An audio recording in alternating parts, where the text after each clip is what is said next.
So guys आज हम movie के डेटा सेट पे काम करने वाले हैं। तो क्या होता है कि हमें हमें ऐसा लगता है कि जब हम किसी कंपनी में काम करेंगे तो हमें जो डेटा मिलेगा क्लीन मिलेगा, जिस पे हम डायरेक्टली डेटा एनालिसिस करके रिपोर्ट बना सकते हैं, बट ऐसा नहीं होता है। तो आप अगर आपको ऐसा लग रहा है कि यस आपको जो डेटा मिलेगा वो क्लीन करके मिलेगा तो आप इल्यूजन्स में हैं। ओके, पॉसिबल नहीं है। जब भी आपको डेटा मिलता है कंपनी का वो क्लीन नहीं होता है, वो अनक्लीन होता है, बैड डेटा होता है। तो आपको उसमें से एरर्स पहले निकालने पड़ते हैं, उसको हम बोलते हैं डेटा क्लीनिंग। तो अगर आप देखेंगे यहाँ पे, जैसे ही मैं इस डेटा को देखता हूँ तो यहाँ पे मुझे कुछ एरर्स दिख रहे हैं। कैसे एरर दिख रहे हैं? जैसे कि यहाँ ब्लैंक स्पेसेस अवेलेबल है। ओके, यहाँ पे भी कुछ ब्लैंक स्पेसेस अवेलेबल है। यहाँ पे ब्लैंक स्पेस मुझे दिख रहे हैं। तीसरा मैं अगर देखूँ तो यहाँ पे एरर मुझे दिख रहा है कि यहाँ पे जो वर्ड्स है वो स्टार्टिंग से स्टार्ट नहीं हुआ है। कुछ तो स्पेस दिख रहा है मुझे, यहाँ पे भी स्पेस अवेलेबल है, फिर यहाँ पे भी स्पेस अवेलेबल है। इसको हम space leading spaces and trailing spaces बोलते हैं। कभी कभी ऐसा होगा कि वर्ड के बाद में आपको स्पेस दिखाई देगा। ओके, तो उसको भी हम स्पेस के एरर में एक्चुअली इंक्लूड करते हैं। तो leading space and trailing spaces नहीं होने चाहिए। ऐसे करके बहुत सारे एरर आपको दिखाई देंगे। तो पहले मैं एडिटिंग एनेबल कर देता हूँ और आपको मैं चीज करके दिखाता हूँ कि ऐसे एरर आपको अगर आते हैं तो कैसे इसको रिप्लेस किया जाए। तो सब पहले मुझे एरर दिख रहा है कि यस यहाँ पे ब्लैंक स्पेसेस है। तो कभी भी ब्लैंक स्पेसेस आपको डेटा में दिखता है तो वो ब्लैंक नहीं होना चाहिए। आपको पहले बिजनेस मैनेजर से बात करके ब्लैंक स्पेसेस में आप क्या डेटा एंटर कर सकते हो ये आपको पूछना पड़ेगा। बट अगर मैनेजर को इससे कोई फर्क नहीं पड़ रहा है कि वो स्पेस ब्लैंक रहे या फिर उसमें आप कुछ भी एंटर करो, तो ऐसे केसेस में आप ब्लैंक स्पेसेस की जगह पे नॉट अवेलेबल लिख सकते हो। तो क्योंकि मुझे ब्लैंक स्पेसेस सही नहीं लग रहा है, वहां पे कुछ ना कुछ तो होना चाहिए। ओके, तो ब्लैंक स्पेसेस अगर मैं मैनुअली में लिखते जाऊंगा तो मुझे बहुत ज़्यादा टाइम लगेगा, बिकॉज ब्लैंक स्पेसेस यहाँ पे तो बस चार ही है। बट आपको जो डेटा जो मिलेगा उसमें ब्लैंक स्पेसेस ज़्यादा हो सकते हैं। तो ऐसे केसेस में हम क्या कर सकते हैं? तो आपका जिस सेल में जिस कॉलम में आपका ये ब्लैंक स्पेसेस है, सबसे पहले उस कॉलम को सेलेक्ट कर लो। तो अगर आप यहाँ से इस कॉलम को सेलेक्ट कर रहे हो तो अगर आप देखोगे तो ये नीचे पूरा नीचे तक सेलेक्ट हो गया है। अब मुझे नीचे तक सिलेक्शन नहीं करना है, बिकॉज ऐसे केसेस में वो ब्लैंक स्पेसेस कितना कंसिडर करेगा? एक, दो, तीन, चार और नीचे जितने भी ब्लैंक है उसको भी ब्लैंक स्पेस वो आई मीन कंसिडर करेगा एक्सेल। तो ऐसे केस में क्या करना है हमें? फर्स्ट सेल से लेके अपने डेटा के लास्ट सेल तक माउस से सिलेक्शन कर लेना है, जिसकी वजह से नीचे वाला जो सेल वो इंक्लूड नहीं होगा। अब मेरा पूरा डेटा जो है सिलेक्ट हो चुका है, कॉलम जो है सिलेक्ट हो चुका है जो डेटा के अंडर में है। ऐसे केसेस में अब जहाँ पे ब्लैंक दिख रहा है उसको आपको रिप्लेस करना होगा। कैसे आप रिप्लेस करोगे? आप सिंपली कीबोर्ड शॉर्टकट इस्तेमाल कर सकते हो, कंट्रोल प्लस एच। जब आप कंट्रोल प्लस एच पे क्लिक करोगे आपको ऐसा इंटरफेस दिखेगा। ओके, तो पहला फाइंड वर्ड, आप क्या फाइंड करना चाहते हो? वो ब्लैंक है तो ब्लैंक ही रखो आप। और अगर आपको ब्लैंक दिखता है तो आप वहाँ क्या लिखना चाहते हो? मैं लिखना चाहता हूँ नॉट अवेलेबल। तो जहाँ कहीं पे ब्लैंक स्पेसेस होगा वहाँ पे वो नॉट अवेलेबल से उसको रिप्लेस कर देगा। तो मैं रिप्लेस ऑल पे यहाँ वी मेड फॉर रिप्लेसमेंट। तो अब ये चीज यहाँ पे रिप्लेस हो गई है। तो कहाँ रिप्लेस हुई है? तो फाइंड में जाओ, आप यही चीज यहाँ पे कॉपी करो जो आपने रिप्लेसमेंट किया है, और फाइंड में जाकर आप पेस्ट करो और आप फाइंड ऑल पे क्लिक करो। तो यहाँ पे अगर आप देखोगे कि पहला यहाँ पे रिप्लेसमेंट किया है, नेक्स्ट यहाँ रिप्लेसमेंट किया है, थर्ड यहाँ रिप्लेसमेंट किया है, एंड फोर्थ यहाँ रिप्लेसमेंट किया। तो ऐसे ऐसे चार जगह पे रिप्लेसमेंट हुए हैं। तो ये पहला एरर था जो हमने अभी यहाँ पे क्लियर किया है। सेकंड एरर मैंने देखा था कि यहाँ पर leading and trailing spaces available है। तो उसके लिए हम क्या कर सकते हैं? अब मैनुअली मैं जो स्पेस यहाँ मुझे दिख रहा है उसको मैं रिमूव करते नहीं बैठूंगा, because again this will take my time. तो ऐसे केसेस में मैं एक फॉर्मूला इस्तेमाल करूंगा जिसको हम बोलते हैं ट्रिम। तो पहले मैं मैक्सिमाइज आई मीन मिनिमाइज कर दूंगा उसको, और एक न्यू कॉलम में मैं ट्रिम का फॉर्मूला लिखूंगा। ट्रिम का फॉर्मूला कैसे होता है? Equal to trim. जैसे इक्वल टू ट्रिम करोगे उसके बाद में जो भी कॉलम होगा जहाँ पे भी एरर आ रहा है उस कॉलम के डेटा को आप सेलेक्ट कर लो पहले। पूरा सेल कॉलम सेलेक्ट करने के बाद में आप उसको क्लोज करो। क्लोज करने के बाद में एंटर करो। तो अगर आप देखेंगे इस कॉलम में आपका डेटा विदाउट स्पेसेस है। यहाँ पे स्पेस अवेलेबल था, यहाँ स्पेस नहीं है। यहाँ पे स्पेस था, यहाँ पे स्पेस नहीं है। तो ये विदाउट स्पेस वाला यहाँ पे कॉलम बन चुका है।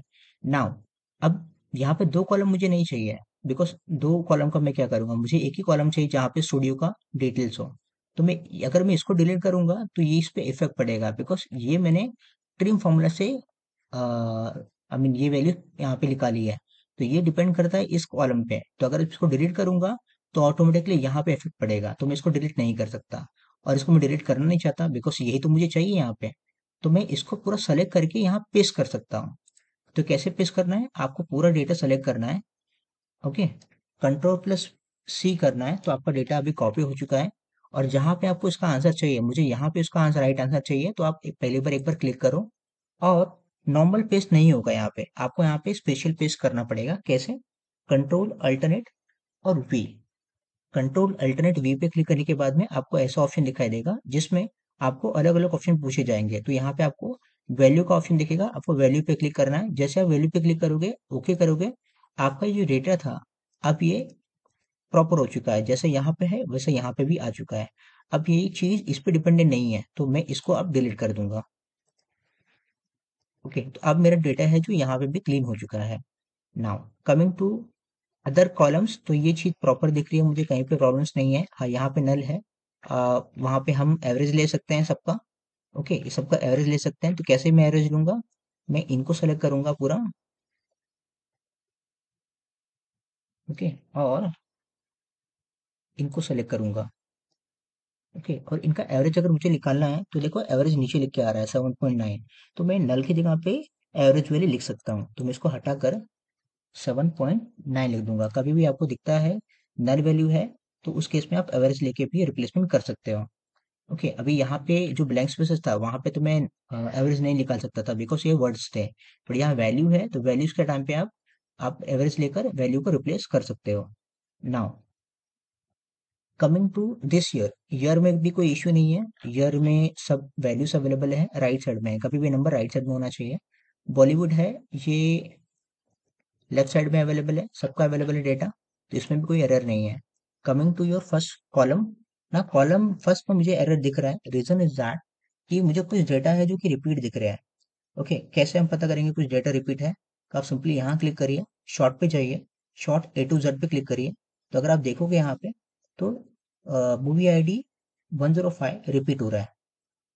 नीचे अगर मैं और जाऊँ तो यस, 124 भी रिपीट हो रहा है। अब जो डेटा रिपीट होता है तो वहाँ पे डुप्लीकेट डेटा मुझे नहीं चाहिए। डुप्लीकेट डेटा आपको डिलीट करना पड़ेगा। अभी यहाँ पे बहुत सारे बच्चों को कंफ्यूजन होता है कि डुप्लीकेट डेटा मतलब जो चीज़ रिपीट हो रही है। तो अगर आप देखोगे तो यहाँ बॉलीवुड लिखा है, इधर भी बॉलीवुड लिखा है, तो क्या ये डुप्लीकेट डेटा है? नहीं, ये डुप्लीकेट डेटा नहीं है। बिकॉज ये मूवी डिफरेंट है, ये मूवी डिफरेंट है। उसी तरह से ईयर यहाँ पे सेम दिख रहा है, तो ये मतलब ये डेटा डुप्लीकेट है? नहीं, बिकॉज यहाँ मूवी डिफरेंट है, यहाँ मूवी डिफरेंट है। तो इसको हम डुप्लीकेट डेटा नहीं बोलेंगे। लेकिन अगर आप देखोगे तो मूवी आईडी और मूवी टाइटल कहा गया, ये रहा, ये सेम है। तो यहाँ पे डुप्लीकेट डेटा आ चुका है, तो ये नहीं होना चाहिए। और एक और तरीका है डुप्लीकेट वैल्यू पता करने का, बिकॉज आप कितना ऐसे सर्च करोगे स्क्रॉल करके कि कहाँ पे डेटा सेम दिख रहा है मुझे। आप ऐसे कब तक आप करने वाले हो? राइट, तो ऐसी केस में क्या करना चाहिए आपको? आपको यहाँ सेलेक्ट करना है। सेलेक्ट करने के बाद में आप कंडीशनल फॉर्मेटिंग में जाइए। वहाँ पे हाईलाइट सेल रूल का ऑप्शन होगा, वहाँ पे डुप्लीकेट वैल्यूज का ऑप्शन होगा। तो जैसे ही आप यहाँ क्लिक करेंगे तो यहाँ लिख के आएगा लाइट रेड सेल्स। ओके पे क्लिक करेंगे, अब जहाँ पे भी डेटा रिपीट हो रहा है वो रेड कलर में आपको दिखाई देगा। अब ये डेटा जो डुप्लीकेट हुआ है उसको अगर आपको रिमूव करना है तो सिंपली आप डेटा टैब में जाइए। डेटा टैब में आपको ऑप्शन मिलेगा रिमूव डुप्लीकेट। अभी के लिए एक्टिव नहीं दिख रहा है बिकॉज हमने पूरा सेल सेलेक्ट किया है। आप कोई भी एक सेल सेलेक्ट करो, ये एक्टिव हो जाएगा। रिमूव सेल डुप्लीकेट पे क्लिक करो। आप पूछ रहा है कि आपको कौन से कॉलम में डेटा को रिमूव करना है। तो आप पूरे सेल, अभी यहाँ पे सारे कॉलम सिलेक्टेड हैं, आप उसको अनसेलेक्ट करो। और जिस कॉलम की हम बात कर रहे हैं वो उस कॉलम को आप यहाँ से सेलेक्ट करो और ओके पे। यहाँ पे डेटा फाउंड आर रिमूव्स। तो अभी यहाँ पे Thor love and thunder repeat हो रहा था 105, और यहाँ पे 125 रिपीट हो रहा था, अब वहाँ पे रिपीट नहीं है। ओके, नाउ अब मुझे क्या करना है कि मुझे यहाँ पे पूरा डेटा चाहिए। अब ये जो पहला शीट है ये पूरा कंप्लीट नहीं है, कुछ डेटा है जो कि अलग शीट में भी अवेलेबल है। जैसे कि मूवी आईडी 101 में उसको मूवी का बजट क्या था, रेवेन्यू क्या था, उसकी यूनिट क्या थी, करेंसी क्या थी, ये पहले ही शीट में होनी चाहिए थी। तो मैं चाहता हूँ कि सारे डेटा मेरे एक ही शीट में हो। बट ये कैसा है कि अलग शीट, ये जो शीट दिख रही है ये किसी और पर्सन डिपार्टमेंट ने दिया है। एक्टा वाला जो शीट है किसी और पर्सन ने दिया है। अब मुझे सारे डेटा को मर्ज करना है पहले वाले डेटा में। तो उस केस में हम वी लुकअप का, एक्स लुकअप का, इंडेक्स मैच का इस्तेमाल करते हैं। ओके, तो अब ये सब चीज इस्तेमाल करने से पहले मेरे प्राइमरी शीट में और बाकी वाले शीट में कुछ ना कुछ कॉमन होना चाहिए। जैसे कि मूवी, अगर आप फाइनेंशियल आप देखेंगे, फाइनेंशियल में मूवी आईडी मुझे कॉमन दिख रही है, बाकी जो कॉलम्स है ये तो डिफरेंट है। बट मूवी आईडी जो है ये मुझे यहाँ पे कॉमन दिख रही है, मूवी आईडी 101 102। बट अगेन ये जो 101 ये अकेला नहीं है, इसके साथ साथ में कॉलन एंड टाइटल का यानी कि मूवी का नाम भी लिखा हुआ है। तो ऐसे केसेस में आपको इस डेटा को स्प्लिट करना पड़ेगा। तो आपका ये जो डेटा है अगर आप देखेंगे यहाँ पे, तो इसको हम 3 कॉलम में स्प्लिट कर सकते हैं। एक तो 101 movie ID colon, second column हो गया और मूवी का नाम, ऐसे 3 कॉलम होने चाहिए। तो आप अगर इसको स्प्लिट करोगे 3 कॉलम में, तो यहाँ पे अलग से 2 एक्स्ट्रा कॉलम बनाना पड़ेगा आपको। तो यहाँ पे मैं 2 कॉलम एडिशनल यहाँ पे ऐड कर देता हूँ, रिसाइज कर देता हूँ। ओके, तो अब मैंने इसको रिसाइज कर दिया है। अब आपका जो डेटा है जिस भी कॉलम को आपको स्प्लिट करना है, आप उसको पूरा सेलेक्ट कर लो। ओके, आपने पूरे डेटा को सेलेक्ट कर लिया है। अब आप डेटा टैब में जाओ। डेटा टैब में आपको एक ऑप्शन दिखाई देगा टेक्स्ट टू कॉलम, वहां पे क्लिक करना है। टेक्स्ट टू कॉलम पे क्लिक करने के बाद में आपको 2 ऑप्शन दिखाई देगा, डिलिमिटेड और एक फिक्स विथ।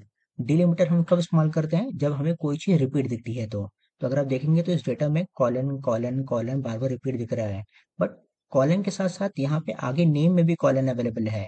तो यहाँ पे मैं डिलिमिटेड इस्तेमाल नहीं करूंगा। अगर सिर्फ कॉलन यहाँ पे मुझे दिखता और नेम के बीच में कहीं कॉलन नहीं दिखता, तो मैं डिलिमिटेड का इस्तेमाल करके डेटा को स्प्लिट कर सकता था। बट यहाँ पे जबकि कॉलन रिपीट हो चुका है 2 जगह पे एक ही सेल में, उस केस में आपको फिक्स विड्थ इस्तेमाल करना है। ओके, नेक्स्ट पे क्लिक करना है और आपको यहाँ एरे सिलेक्शन करना होगा। मूवी आईडी के बाद में आपको यहाँ सिलेक्शन करनी है। तो ये मूवी आईडी देखो एक अलग कॉलम में दिख रहा है मुझे। फिर कॉलम के बाद में भी यहाँ पे सिलेक्शन करना है। तो अब ये जो आपका डेटा है, ये 3 कॉलम में डिवाइड हो सकता है। नेक्स्ट पे क्लिक करेंगे तो आपको यहाँ पे प्रीव्यू दिखाई देगा, डेटा प्रीव्यू, जहाँ पे आपको आपके डेटा 3 कॉलम में कन्वर्ट होते हुए दिख रहा है। आप फिनिश पे क्लिक करिए। फिनिश पे क्लिक करने के बाद में आपका जो एक कॉलम था अब वो 3 कॉलम में कन्वर्ट हो चुका है। इसको आप पहले रिसाइज कर दीजिए। रिसाइज होने के बाद में सेकंड जो कॉलम है, जो कि कॉलम वाला डेटा है, ये मेरे लिए यूजफुल नहीं है, तो मैं इसको डिलीट कर दूंगा। नाउ अब ये कुछ सेम हो गया है, बट अब मैं देखता हूँ कि ये सब सेम है क्या। तो यहाँ पे दिख रहा है मूवी, यहाँ पे मूवी आईडी का नाम, यहाँ मूवी आईडी लिखा हुआ है। बट मूवीज वाले शीट में यहाँ पे नाम मूवी आईडी टाइटल है, तो इसको मैं चेंज करूंगा पहले तो। यस, अब ये सेम हो चुका है। नाउ कॉलम कॉलम 1 नहीं होना चाहिए, इसका भी एक नाम में रख सकता हूँ, टाइटल। अभी कॉलन का नाम हो चुका है टाइटल। ना अब यहाँ पे मुझे मूवी आईडी दिख रहा है, यहाँ पे भी मूवी आईडी दिख रहा है जो कि कॉमन है। अगर कॉमन होने के बाद मैं अगर वी लुकअप, एक्स लुकअप या फिर इंडेक्स में इस्तेमाल कर सकता हूँ, जिसकी वजह से ये शीट में सारे डेटा आ सकते हैं। तो मैं क्या करूंगा यहाँ पे, मुझे यहाँ पे बजट रेवेन्यू यूनिट करेंसी पहले वाले शेल में मेंशन करना है। तो मैं क्या करूंगा, सिंपली मैं सिंपली पहले तो इसको जूम आउट करके यहाँ पे कॉलम के नाम लिख देता हूँ, budget revenue unit currency. Okay, तो अभी मेरा जो डेटा है ये यहाँ पे 4 कॉलम मुझे दिख रहा है। ओके, अब जबकि मैं वी लुकअप इंडेक्स में इस्तेमाल करने वाला हूँ, तो मैं यहाँ पे वही कॉलम को रखूंगा जो मेरे लिए यूजफुल है। बाकी जो मेरे पास कॉलम दिख रहे हैं मैं इसको हाइड कर दूंगा। तो ये जो कॉलम है मुझे इसका इस्तेमाल नहीं है वी लुकअप करते वक्त में, तो मैं इसको हाइड कर दूंगा। आपको पूरा डेटा सेलेक्ट करना है जिसका इस्तेमाल नहीं करना है, और आपको हाइड पे क्लिक करना है, तो अब वो चीज़ आपको नहीं दिखेगी। मैं इसको फिर से जूम इन कर सकता हूँ। नाउ अब मुझे यहाँ पे वी लुकअप इस्तेमाल करना है, तो कैसे वी लुकअप का इस्तेमाल करेंगे, आप directly equal to V lookup लिखो। वी लुकअप लिखने के बाद में अब आपको एक्सेल जो है गाइड करेगा, बिकॉज एक्सेल जो है यूजर फ्रेंडली है।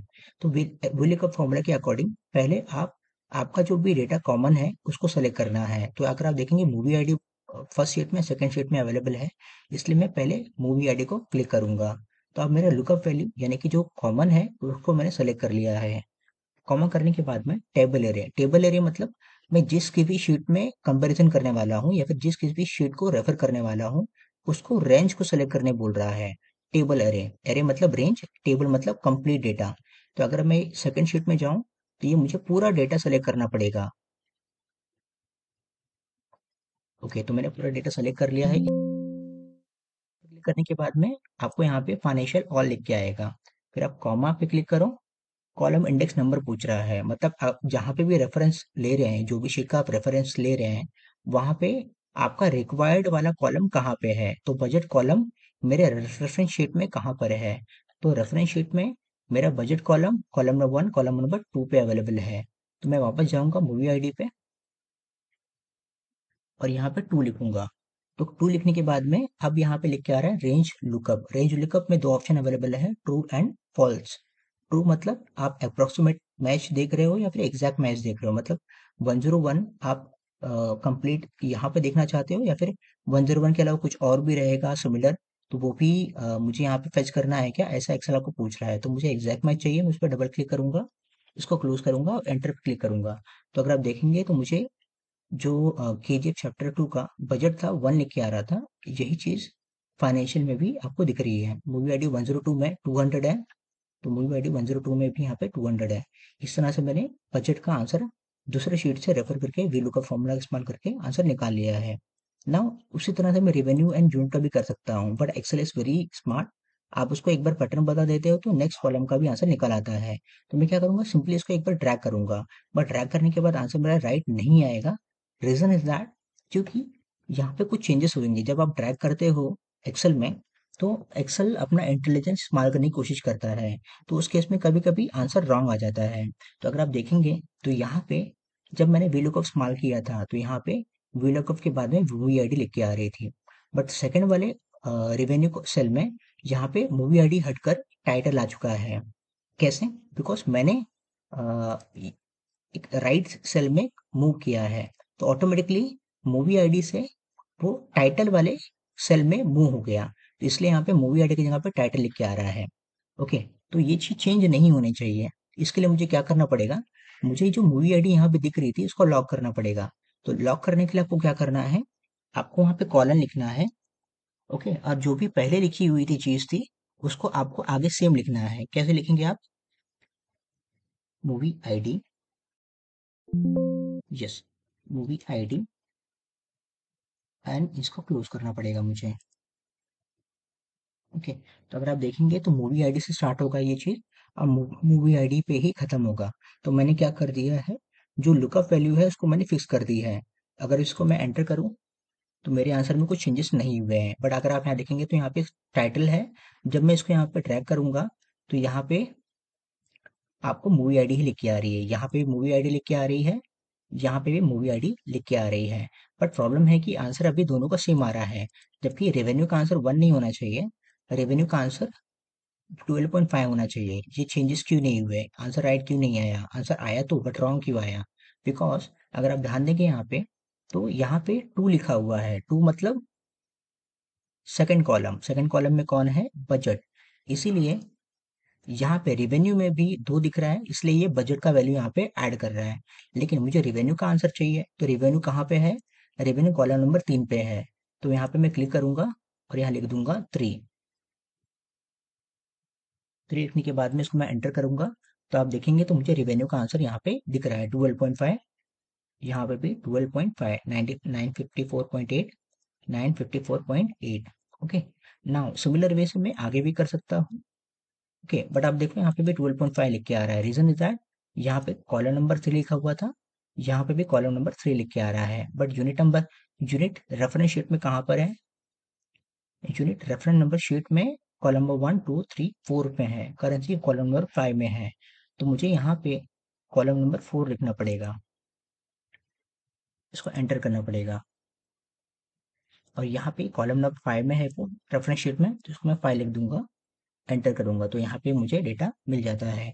तो इस तरह से आप बहुत इजीली लुकअप फॉर्मूला इस्तेमाल करके रेफरेंस शीट से अपने पहले फ्लिप में सारे डेटा फेच कर सकते हो।